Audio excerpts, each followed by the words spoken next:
चलो तो चलो, देखो आपके जो टॉपिक जोड़े गए हैं, राजस्थान के भूगोल में जो टॉपिक आपका जोड़ा गया है वह है आपके जनजातियां।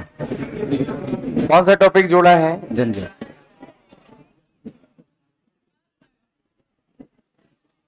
भारत के भूगोल में जो टॉपिक आपके जोड़ा है ना, इसमें आपके दो टॉपिक जोड़ दिए। एक तो है वनस्पति और एक भौतिक प्रदेश, मैंने पढ़ाई दी आपको। और वनस्पति के अलावा आपके जो जोड़ा है वह ऊर्जा के स्रोत।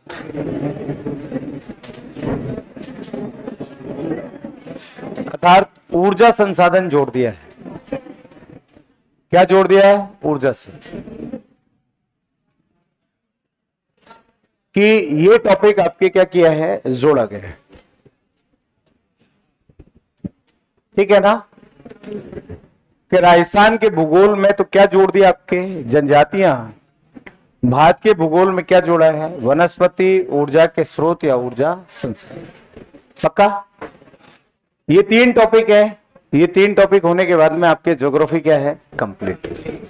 चलो तो आ जाओ, लिखो जनजातीय टॉपिक लिखेगा।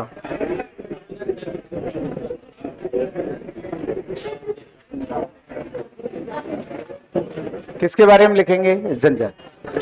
देखो जनजातीय टॉपिक इसलिए जोड़ा गया है कि ये ऑलरेडी आपके जो है ना 9th और 10th की बुक में है। ये टॉपिक एनसीईआरटी में तो नहीं है, आरबीएससी में। आरबीएससी को आधार मान के ये टॉपिक क्या किया गया है? जोड़ा गया है। आरबीएससी की जो पुरानी बुक है ना, उनमें ये टॉपिक चलता था 9th और 10th में। तो लिखो, पहले तो आप लिखना चालू करें, फिर मैं एक एक को समझाते चलूंगा। लिखे जनजातियां। हाँ, कम ही लिखवाएंगे, एक स्टार्टिंग कर देते हैं, फिर ज्यादा आपको समझा देंगे। ठीक है ना? चलो,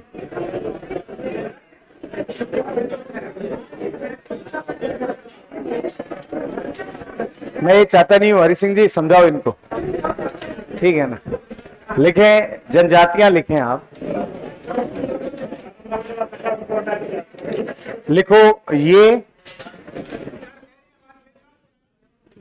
अच्छा लिखो, लिखो ये जनजातियों में लिखना, ये वे लोग होते हैं। जनजातियों में लिखना, पहले लिखो फिर मैं अपन एक एक पे चलते हैं कि ये वे लोग होते हैं। जी हाँ, जनजातियों में ये वे लोग होते हैं जो अपना जीवन यापन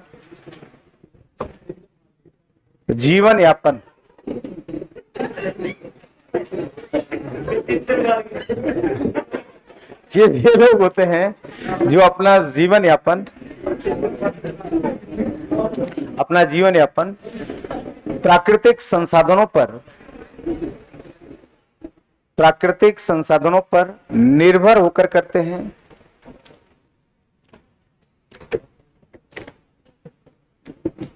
प्राकृतिक संसाधनों पर निर्भर होकर करते हैं। प्राकृतिक संसाधनों पर निर्भर होकर करते हैं। कौन से संसाधनों पर? प्राकृतिक संसाधन। ठीक है, फिर लिखो इनके जीवन यापन की प्रक्रिया। इनके जीवन यापन की प्रक्रिया, प्राथमिक क्रियाकलाप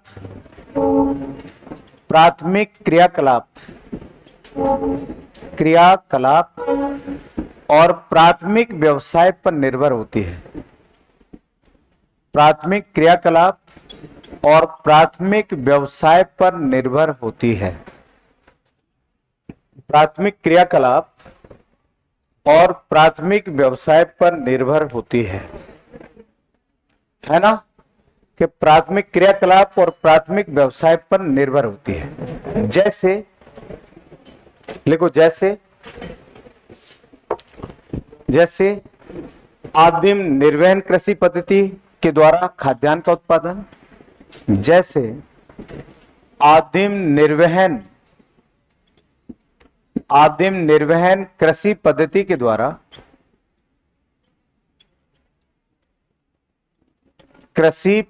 के द्वारा के द्वारा खाद्यान्न का उत्पादन, खाद्यान्न का उत्पादन, ठीक है, पशुपालन, आखेट, आखेट मतलब शिकार, जैसे वो कह रहे थे ना तीतर मार के, मतलब ऐसे आखेट, ठीक है, आखेट एवं शहद व्यापार के द्वारा, एवं शहद व्यापार के द्वारा, एवं शहद व्यापार के द्वारा जीवन यापन का कार्य करते हैं, है ना, किसके द्वारा, शहद व्यापार के द्वारा। अब आदिम निर्वहन कृषि तो जानते हो ना, क्या करते हैं इसमें, जंगलों को जलाकर और काटकर क्या बनाते हैं, खेत, और स्थायी कृषि कार्य ना करके कैसे करते हैं, अस्थायी, स्थानांतरित जो कृषि करते हैं, है ना, या फिर वो किसका काम करे, पशुपालन का, या फिर आखेट का काम करे, शिकार का, और या फिर किसका करे, शहद व्यापार। जब ये कार्य किए जाते हैं तो वे लोग आपके क्या कहलाते हैं, जनजाति, और यही प्राथमिक क्रियाकलाप होते हैं, और यही इनका क्या होता है, प्राथमिक व्यवसाय, ठीक है ना, ओके। अब लिखो जनजातियों को भारत सरकार ने, जनजातियों को भारत सरकार ने संविधान में अनुसूची 5 में रखा है, संविधान में अनुसूची 5 में रखा है। रवि लिख ले, अनुसूची किस में रखा है, 5 में रखा है, संविधान में अनुसूची 5 में रखा है, अनुसूची किस में रखा है, 5 में। क्या संविधान में इनको कहां रखा है बताओ, अनुसूची 5 में रखा है, ठीक है ना, क्या इसको अनुसूची किस में रखा है, 5 में। अब देखो हमारे यहां पर जनजातियों के संरक्षण के लिए अनुसूचित जनजाति विभाग की स्थापना की, किसकी स्थापना की, अनुसूचित जनजाति विभाग की। मित्रों ये ध्यान में रखें, अनुसूचित जनजाति विभाग की स्थापना 1975 ईस्वी में की गई। कब की गई, 1975। लिखो जनजातियों के संरक्षण के लिए, जनजातियों के संरक्षण के लिए वर्ष 1975 में, वर्ष 1975 में अनुसूचित विभाग की स्थापना की गई, अनुसूचित विभाग की स्थापना की गई। अनुसूचित विभाग की स्थापना की गई, है ना, या जनजाति विभाग की स्थापना की गई। अनुसूचित विभाग या अनुसूचित जनजाति विभाग की क्या की गई, स्थापना कब की गई, 1950, ठीक है ना। अब बारी आती है राजस्थान की, क्योंकि पटना में राजस्थान के संदर्भ में है।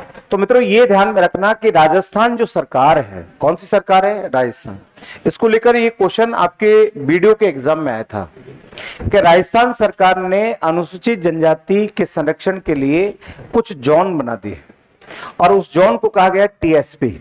क्या कहा गया, टीएसपी, ट्राइबल सब प्लान एरिया। घोषित किया कि नहीं किया, अरे किया ना। और टीएसपी में किन किन जिलों को रखा गया, एक तो है बांसवाड़ा, एक कौन सा, डूंगरपुर, एक कौन सा, प्रतापगढ़, ठीक है, एक कौन सा टीएसपी में उदयपुर, ठीक है, बोले है कि नहीं है। ये ऐसे जिले हैं जिनको टीएसपी में रखा, किस में रखा, टीएसपी। और टीएसपी में ट्राइबल सब प्लान में इन जिलों को इसलिए रखा कि अनुसूचित जाति को, जनजाति को संरक्षण मिल सके, खास तौर पर किसको, अनुसूचित जनजाति या आदिवासी लोगों को क्या मिल सके, संरक्षण मिल सके। और इसके लिए अधिसूचना हमारी सरकार ने 1981 में जारी की। कब जारी की, 1981। इसमें अन्य जिले भी आते हैं, कुछ जिलों की तहसीलें भी आती है इसमें, ठीक है, जैसे सावाद आती है 12 की, वो भी टीएसपी जोन में रखी जाती है। ऐसी एक दो तहसीलें, जहाजपुर है भीलवाड़ा की, ठीक है, वो टीएसपी प्लान के अंतर्गत रखी जाती है। नॉन टीएसपी में नहीं रखते उसको, टीएसपी प्लान में रखते हैं, तो ऐसे छोटे छोटे क्षेत्रों को रखा है। इसके लिए अधिसूचना जारी कब की? 1981 में। और ऐसा क्यों किया गया मित्रों, ये ध्यान में रखना, इसलिए किया गया यदि हम नहीं करते तो हमारे यहां से जाकर लोग वहां पे रोजगार करते और उनकी संस्कृति, उनकी विचारधारा को क्या करते? बदल देते। आज वो लोग मित्रों ये ध्यान में रखना कि वहां पर वो जंगल और जमीन की बातें करते हैं। किसकी बातें करते हैं? जंगल और जमीन। क्या इनकी बातें करते हैं? जल, जंगल और जमीन की बातें आज कोई करता है तो वो कौन करता है?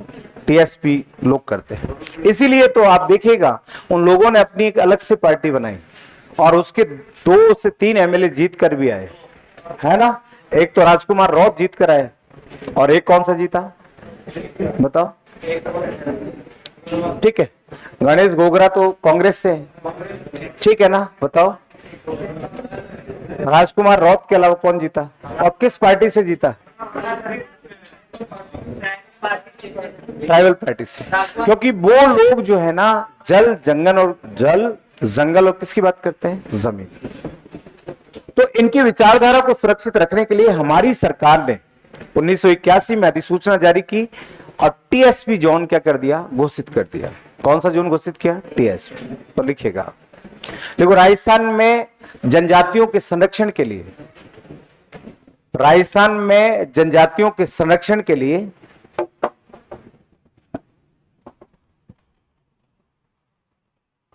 जनजातियों के संरक्षण के लिए 1981 ईस्वी में 1981 ईस्वी में टीएसपी क्षेत्र बनाने की घोषणा की गई।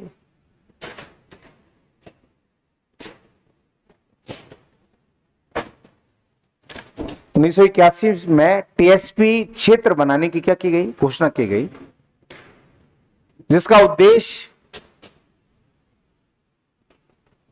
उद्देश्य जनजातियों की संस्कृति का संरक्षण करना है। जिसका उद्देश्य जनजातियों की संस्कृति का संरक्षण करना है।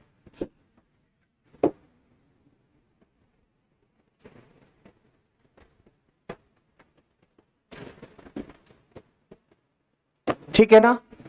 फिर लिखो,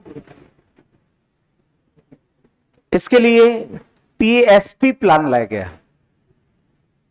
ठीक है, ट्राइबल सब प्लान, टीएसपी प्लान लाया गया। कौन सा प्लान लाया गया? टीएसपी प्लान लाया गया। और इस टीएसपी प्लान में राजस्थान के, स्पीड तेज है क्या? कोई ना, इस टीएसपी प्लान में राजस्थान के बांसवाड़ा, डूंगरपुर, प्रतापगढ़, बांसवाड़ा, डूंगरपुर, प्रतापगढ़, ठीक है, बांसवाड़ा, डूंगरपुर, प्रतापगढ़, उदयपुर, बांसवाड़ा, डूंगरपुर, प्रतापगढ़, उदयपुर। इसके अलावा अन्य जिलों की कुछ तहसीलों को सम्मिलित किया गया। इसके अलावा अन्य जिलों की कुछ तहसीलों को सम्मिलित किया गया। ठीक है। अब मुझे ये बताइएगा कि भारतीय संविधान में, भारतीय जो संविधान है ना, इंडियन कॉन्स्टिट्यूशन, इस भारतीय संविधान में जनजातियों को, जितने भी जनजाति हैं, उनकी व्याख्या किस अनुच्छेद में की गई? बताओ। कि जिसमें जनजातियों की व्याख्या की गई है, नॉर्म्स दिए गए हैं कि ऐसे लोग जो पशुपालन करते हैं, ऐसे लोग जो स्थानांतरित कैसे करते हैं, जनजाति होते हैं। अनुच्छेद 342, किसमें? 342, अनुच्छेद 342 में। और इनकी परिभाषित इनको किस में किया है? अनुच्छेद 366 के 25 नंबर में किया है। कितने में? 325। अनुच्छेद 366 के किस में? 25 में। तो लिखिएगा, लिखो, जनजातियों के मानदंड के लिए, जनजातियों के मानदंड के लिए, है ना, मानदंड के लिए, जनजातियों के मानदंड के लिए जो भी मानक निर्धारित किए गए हैं, मानदंड के लिए जो भी मानक निर्धारित किए गए हैं, जो भी मानक निर्धारित किए गए हैं, उनका उल्लेख अनुच्छेद 42 में मिलता है, 342। उनका उल्लेख अनुच्छेद 342 में मिलता है। अनुच्छेद किस में मिलता है? 342 में।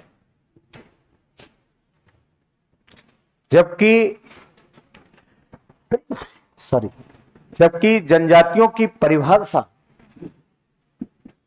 जबकि जनजातियों की परिभाषा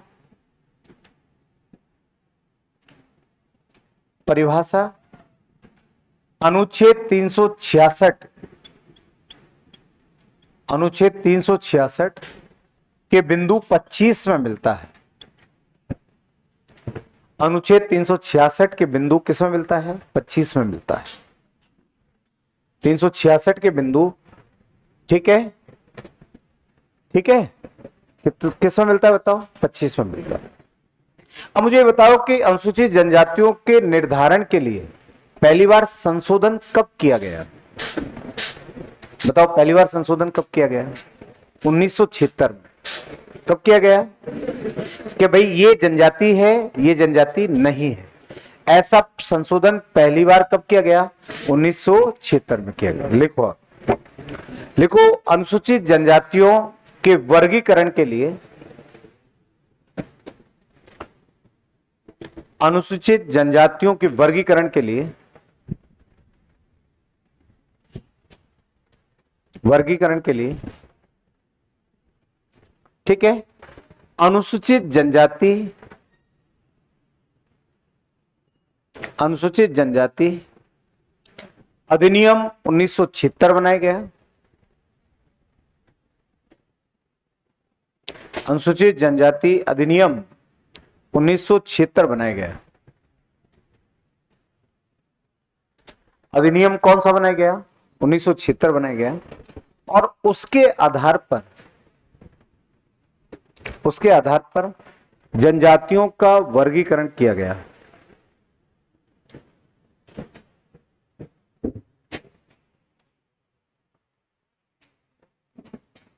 उसके आधार पर जनजातियों का वर्गीकरण किया गया, ठीक है, ओके, जो कि निम्न है।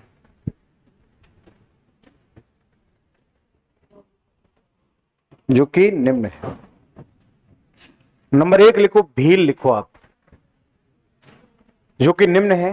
भाई संशोधन करके वर्गीकरण किया ना, तो कौन कौन जनजाति है उनको देखते चले आप। नंबर 1 लिखे, भील लिखे आप। अब भील जो है 4 प्रकार के होते हैं। कितने प्रकार के होते हैं? 4। एक तो होते हैं सामान्य भील होते हैं, एक होते हैं गरासिया भील, गरासिया भील होते हैं, एक होते हैं तड़वी भील होते हैं। कौन होते हैं? तड़वी। एक होते हैं मवासी भील होते हैं। और सामान्य भील में मीणा भील को रखा जाता है। किसको? मीणा भील, ठीक है। और आज हमारे यहाँ पर सबसे अधिक भील जो हैं ये कहाँ मिलते हैं? उदयपुर में मिलते हैं। कहाँ मिलते हैं? उदयपुर। भील भी 4 होते हैं अपने यहाँ पे, ध्यान में रखना। एक तो मीणा भील होता है, एक गरासिया होता है, एक तड़वी होता है, और एक क्या होता है? मवासी, मवासी भील होता है। और ये चारों प्रकार के भील जो हैं उदयपुर जिले में मिलते हैं। किस जिले में? उदयपुर। तो लिखो, भील के प्रकार लिख लो। सामान्य भील, सामान्य भील, ये आरएस में आता है टॉपिक, मैं उसी स्टैंडर्ड का आपको लिखा दूंगा, एक क्वेश्चन बाहर नहीं जाएगा, ठीक है ना। लिखो, लिखो, भील लिखे, भील के प्रकार लिखे। सामान्य, गरासिया, देखो जिनको पढ़ाया नहीं उनसे तो मेरा कोई वास्ता विचारों से क्या मतलब, उनको पता ही नहीं है। लेकिन मैंने आपसे ये कहा था कि मैं जो पढ़ा रहा हूं उसे क्वेश्चन हल करके देखना, और आज आप 95 से 90 या 100 के आसपास क्वेश्चन हल करते हो, ठीक है, यदि पुराने पेपर आपने निकाले हो, if you are solve the old paper, ठीक है। अब जिनको पढ़ाया नहीं उनसे तो बेचारों को, उनको तो क्या पता, लेकिन मैं दावे के साथ कहता हूं आज भी ये जो आपको लिखाया जा रहा है इससे बाहर एक क्वेश्चन नहीं आएगा, ठीक है ना। तो लिखो, ओके, लिखेगा, लिखो भी लिखो, ऐसे शैतानी मत करो, ये पुराने वाले हैं ना, ये बड़े बदमाश है। अच्छा ताली नहीं बजा रहे हैं क्या? इनको सिखाना पड़ेगा, ठीक, ट्रेंड करेंगे इनको, इनको फर्राटा बनाएंगे, फर्राटा।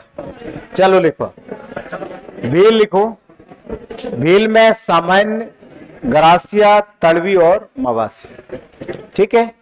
नंबर 2 लिखें गरासिया, गरासिया अलग से लिखें, हाँ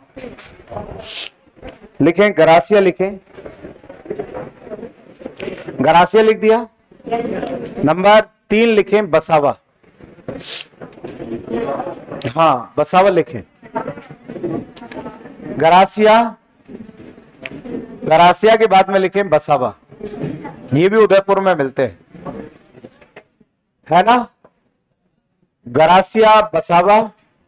इसके बाद में नेक्स्ट जनजाति लिखें सहरिया, सहरिया लिखें 12, सहरिया कहां? 12 लिखा। फिर लिखे डामोर,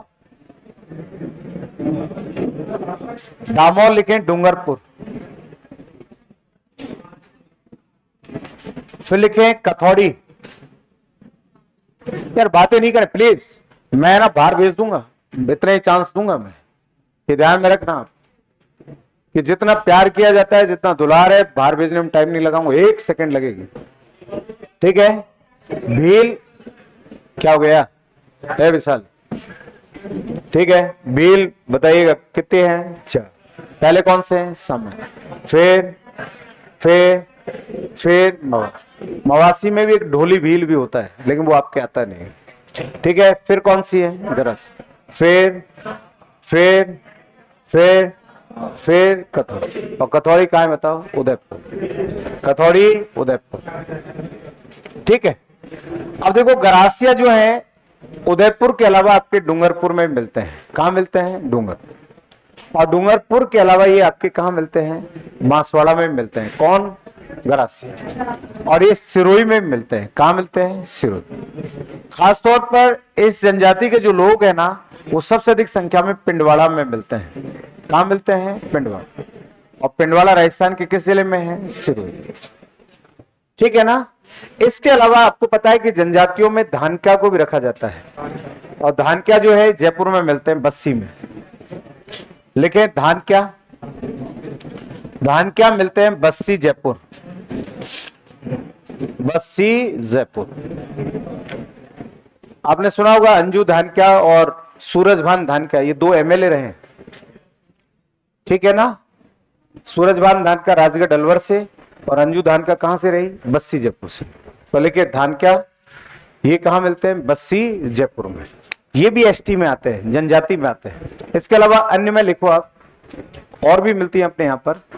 लेकिन नायका, हाँ नायका पटेलिया, ये भी जनजाति राजस्थान में मिलने वाली। एक तो है नायका और एक है पटेलिया। कौन है? पटेल।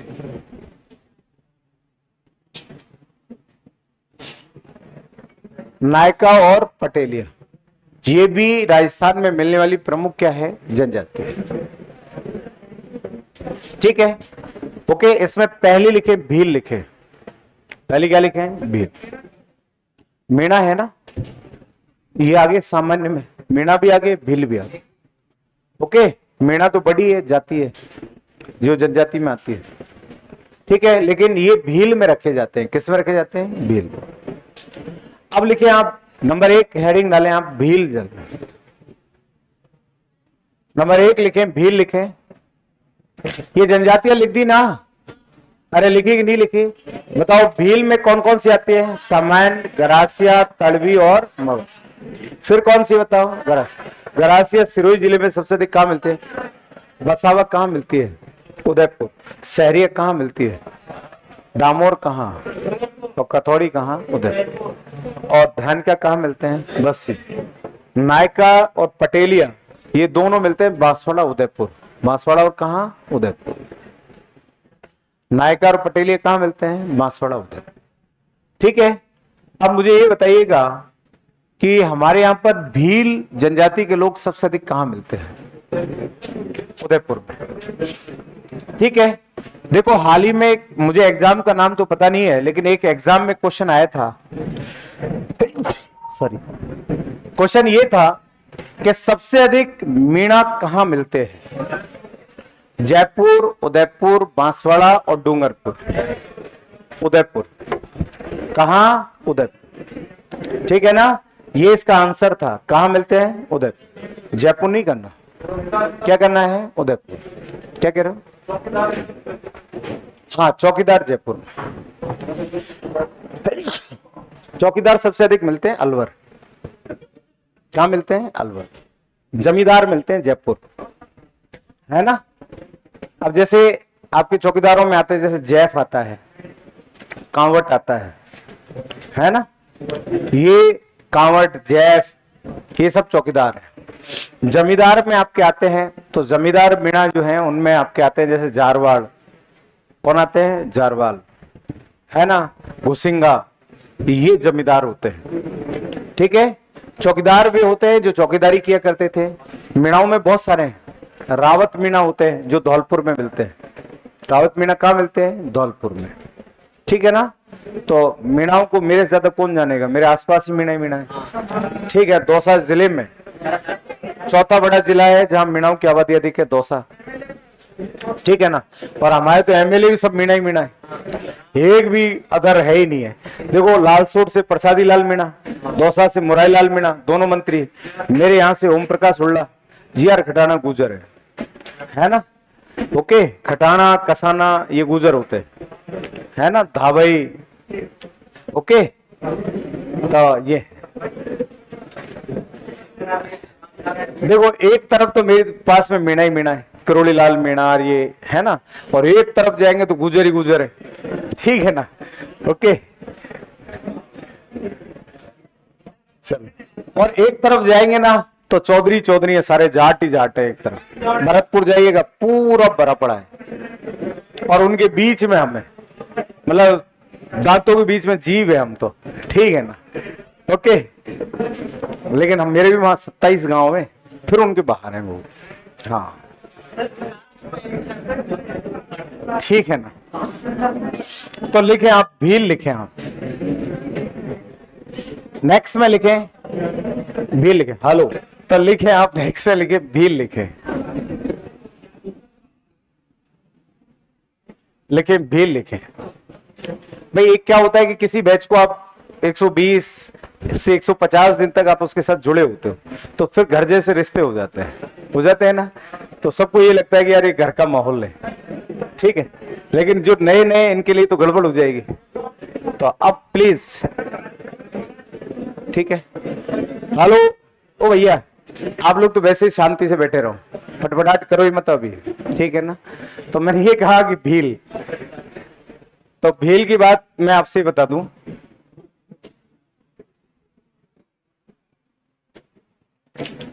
कि भैया देखो, भील जो जनजाति है ना, इसके आवास कच्चे होते हैं और इनके घरों को कू कहते हैं। क्या कहते हैं? कू। इनके घरों को टापरा भी कहते हैं।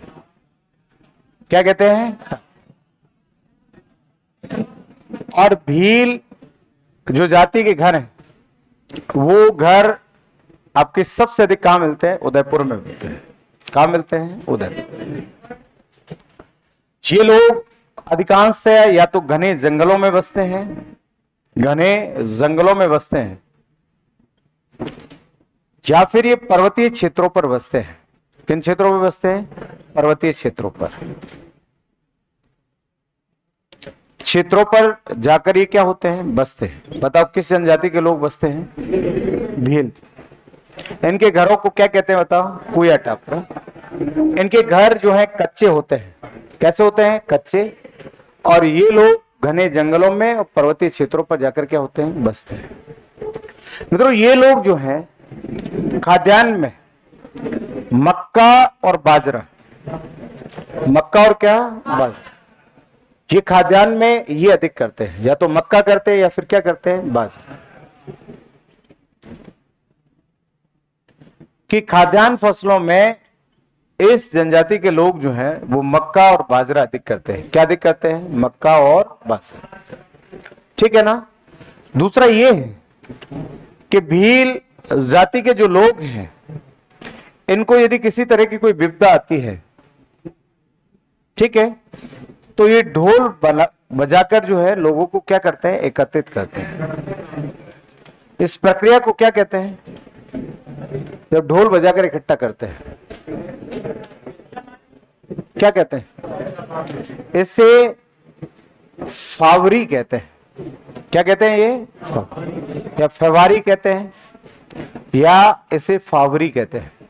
क्या कहते हैं, फावरी। इसमें ये तेज तेज चिल्लाते हैं, ढोल बजाते हैं, और अपने जो एक समूह के जो लोग होते हैं उनको ये क्या करते हैं, बुलाते हैं, ठीक है ना। ऐसा इनके चलता है। इस जाति के लोगों में और दामोर जाति के लोगों में एक प्रथा है, मोताणा। कौन सी प्रथा है, मोताणा। मोताणा प्रथा में क्या होता है कि यदि कोई व्यक्ति से गलती से टक्कर लग गई और इनके किसी व्यक्ति को क्या पहुंचा, नुकसान पहुंचा, या वो मर जाता है, इस दुनिया को छोड़कर चला जाता है, तो उसके एवज में उसे खर्च राशि देनी होती है दूसरे परिवार को। कई बार इनमें आपस में झगड़े होते हैं, उसमें मर्डर हो जाते हैं। तो उसके अंतर्गत होता क्या है कि जिस पक्ष के व्यक्ति कोई गुजरा है, तो दूसरे पक्ष के व्यक्ति को उसको क्या देना पड़ता है, मुआवजा देना पड़ता है। और ये इतनी बड़ी कुप्रथा बन चुका है कि जहां जहां से आपके हाईवेज जा रहे हैं, या जहां जहां से आपके सड़क मार्ग जा रहे हैं, वहां पर इस जाति के लोग जो हैं आकर खड़े हो जाते हैं, बच्चे खड़े कर देते हैं, गाड़ी को वो घुमाएगा, बच्चा गिर जाएगा, और उसे कपड़ा उड़ाकर लोग इकट्ठे हो जाते हैं और उस गाड़ी वाले से जबरदस्ती क्या ले लेते हैं, पैसा ले लेते हैं। ये कुप्रथा बन चुका है। और ये प्रथा आपकी भील जाति और किस में मिलती है, डामोर में मिलती है। भील और किस में मिलती है, डामोर। बताओ, भील जाति के घरों को हम क्या कहते हैं, कुएटा। ये सबसे अधिक कहां मिलते हैं, उदयपुर। और इनके घर कैसे होते हैं, कच्चे होते हैं। ये खाद्यान्न में क्या पैदा करते हैं, मक्का और बाजरा। जब ढोल बजाकर ये लोगों को बुलाए विपदा के समय, उसे क्या कहते हैं, फवारी या फावरी, ठीक है। और इनके कच्चे जो घर होते हैं उनको क्या कहते हैं, कु या टापू। ये क्वेश्चंस आपको आ सकता है, क्योंकि जनजातियों में वो आपको किसी न किसी आवास को लेकर क्वेश्चन पूछेगा। या तो सहरिया के आवास को पूछेगा, या इनको लेकर पूछेगा, या फिर इनकी प्रथाओं को लेकर क्वेश्चन करेगा। प्रथाओं को लेकर क्या करेगा, क्वेश्चन करेगा, ठीक है। इस बार भी आरएस मेंस में ना भील जाति की प्रथाओं को लेकर क्वेश्चन था। किस जाति की प्रथाओं को लेकर, भील को लेकर क्वेश्चन था। और वो इसमें आपको मैक्सिमम क्वेश्चन आवास और प्रथा से ही उठाएगा। वो आवास और किससे उठाएगा, प्रथा से। तो लिखो, लिखो भील, लिखो इस जाति के घरों को या इस जनजाति के घरों को कु या टापरा कहते हैं। इस जनजाति के घरों को कु या टापरा कहते हैं। इस जनजाति के घरों को कु या टापरा कहते हैं। कु या क्या कहते हैं, टापरा कहते हैं। फिर लिखें, नेक्स्ट में लिखें, कु या टापरा कहते हैं। फिर लिखो, यह जनजाति सबसे अधिक उदयपुर जिले में मिलती है।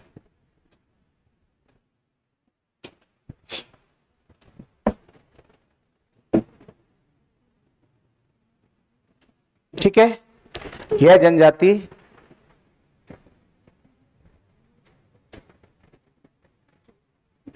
उदयपुर जिले में मिलती है। इस जनजाति के लोग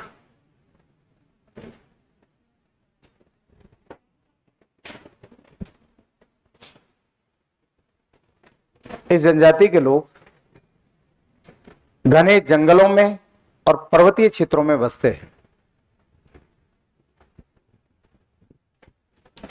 घने जंगलों में, हेलो कहना नहीं पड़े मुझे, घने जंगलों में और पर्वतीय क्षेत्रों में बसते हैं। पर्वतीय क्षेत्रों में बसते हैं, ठीक है ना। घने जंगलों में और किन क्षेत्रों में बसते हैं? पर्वतीय क्षेत्रों में। फिर लिखो इस जनजाति के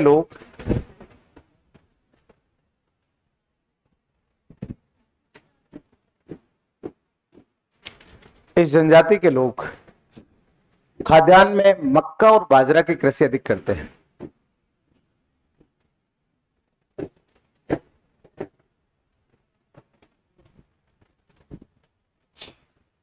ठीक है, परवे ठीक है।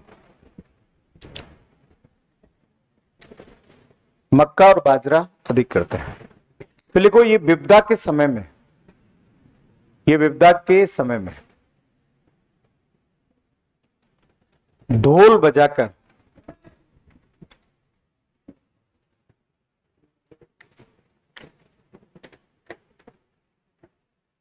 लिखें, ये विपदा के समय में ढोल बजाकर अपनी एक जाति समूह के लोगों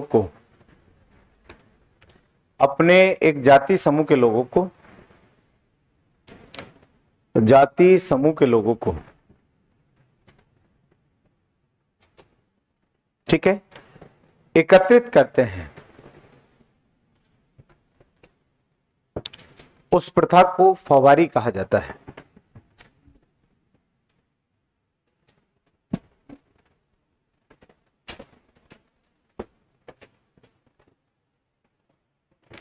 अब फव्वारी कहा जाता है, फव्वारी या फावरी। उस प्रथा को फव्वारी या क्या कहा जाता है? फावरी कहा जाता है। अब देखो भील जो जाति है ना, इसको एच रिस्ले नामक विद्वान ने, एच रिस्ले, क्योंकि जनजातियों का सर्वप्रथम अध्ययन भारत में किसने किया? एच रिस्ले ने। ठीक है ना। वॉरेन एल्विन,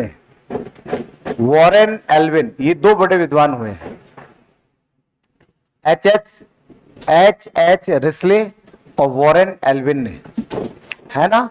इन दोनों ने इसे आदिवासी कहा है। और इसके अलावा एक बहुत बड़ा विद्वान हुआ है जिन्होंने इसके लिए संघर्ष किया, वो है ठक्कर बप्पा। ठक्कर बप्पा को द फादर ऑफ ट्राइब्स कहा जाता है। फादर ऑफ ट्राइब्स किसे कहते हैं? ठक्कर बप्पा को कहते हैं। जनजातियों का पिता भारत में किसे कहा जाता है? ठक्कर बप्पा को कहा जाता है।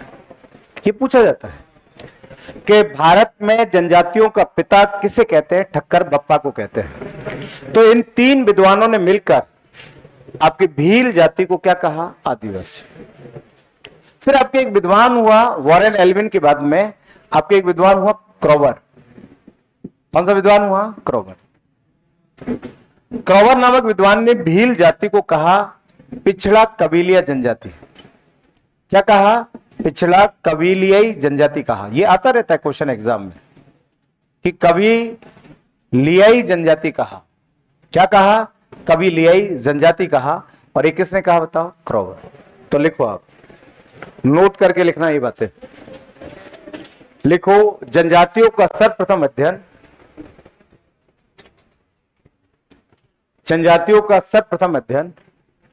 एच रिस्ले नामक विद्वान ने किया। जनजातियों का सर्वप्रथम अध्ययन एच रिस्ले नामक विद्वान ने किया। किस विद्वान ने किया बताओ? एच रिस्ले नामक विद्वान ने किया। ठीक है। फिर लिखेगा नेक्स्ट में एच रिस्ले, वॉरेन एल्विन,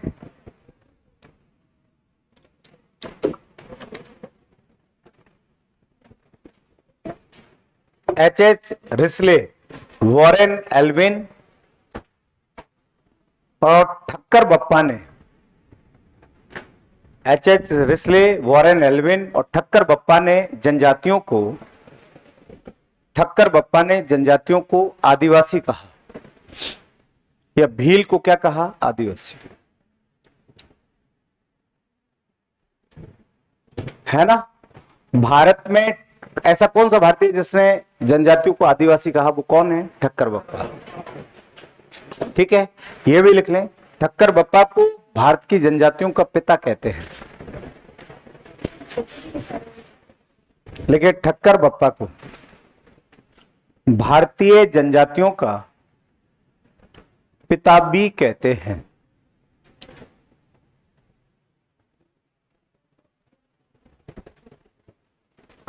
ठीक है ना।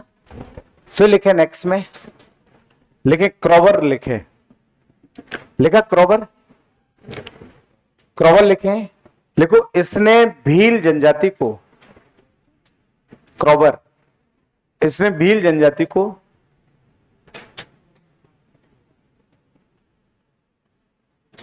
क्रॉवर ने, है ना, इसने भील जनजाति को पिछड़ा कबीलियाई जनजाति कहा, पिछड़ा कबीलियाई जनजाति कहा। किसने कहा बताओ? क्रॉवर ने। क्रॉवर ने पिछड़ा कबीलियाई कहा। फिर लिखो एबेंस ने, एबेंस भी है, इसने पर्वतीय कबीला कहा।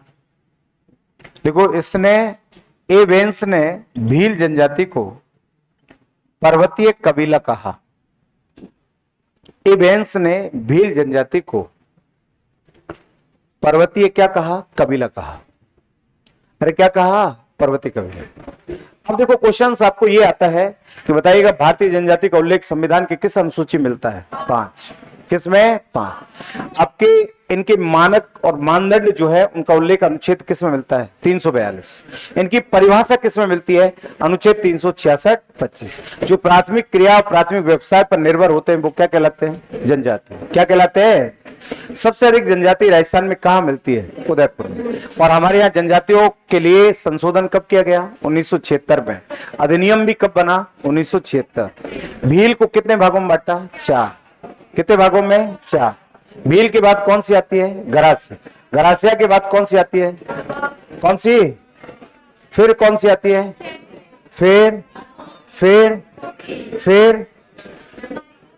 कौन सी? नायका और पटोलिया और धानक्या। ये आती है कि नहीं आती? अब फिर मुझे बताओ कि भील जनजाति के कच्चे आवासों को क्या कहते हैं?